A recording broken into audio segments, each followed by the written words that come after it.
நேற்றைய தொடர்ச்சி பார்க்கலாமா? முருகன் குட்டியா இருக்கும்போது விளையாடிட்டு இருந்தபோது எல்லாரும் சண்டைக்கு வந்தாங்கல்ல.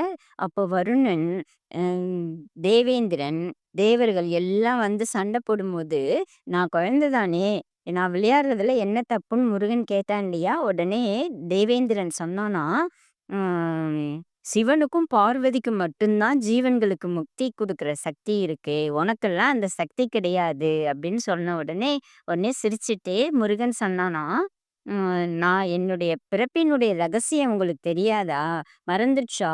அதெல்லாம் தெரியாம தான் இப்ப என்ட்ட சண்டைக்கு வந்திருக்கீங்களான்னு?" கேட்கும்போது, உடனே என்ன செஞ்சானாம் தேவேந்திரன், வில்ல அம்ப வச்சு முருகர் மேல அம்பு மாரி பொழிய ஆரம்பிச்சுட்டானாம்.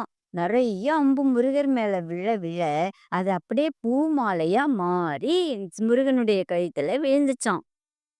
உடனே இவங்கலாம் ஆச்சரியமா பார்க்கும்போது, முருகனுக்கு ரொம்ப கோபம் வந்துச்சாம். வந்து என்ன செஞ்சானாம், பக்கத்துல இருக்கிற மலை, சிகரம் எல்லாத்தையும் புடுங்கி, புடுங்கி அவங்க மேல எறிஞ்ச உடனே, எல்லாம் பயந்து ஓடுறாங்களாம்.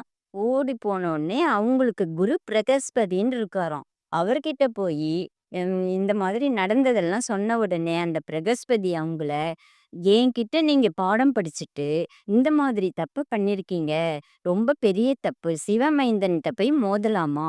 உங்க சார்பில நானே போய் மன்னிப்பு கேட்கிறேன்னு சொல்லிட்டு, என்ன செஞ்சானாம், முருகன் கிட்ட வந்து எனக்காக மன்னிச்சிடுப்பா அவங்களெல்லாம் அப்படின்னு சொன்ன உடனே, முருகனுக்கு கோபம் தணிஞ்சுச்சாம். உடனே என்ன செஞ்சானாம் முருகன், சரிப்பா அப்படின்னு சொல்லிட்டு, இவங்களுடைய சண்டையில நெறைய பேர் உயிர் போச்சாம். அவங்கள எல்லாரையும் உயிரோட வரவழைச்சுட்டானாம். அதுக்கப்புறம் அவங்களுடைய ஆணவத்தெல்லாம் அழிச்சு ஞானத்த கொடுத்தவன் முருகன் தானா!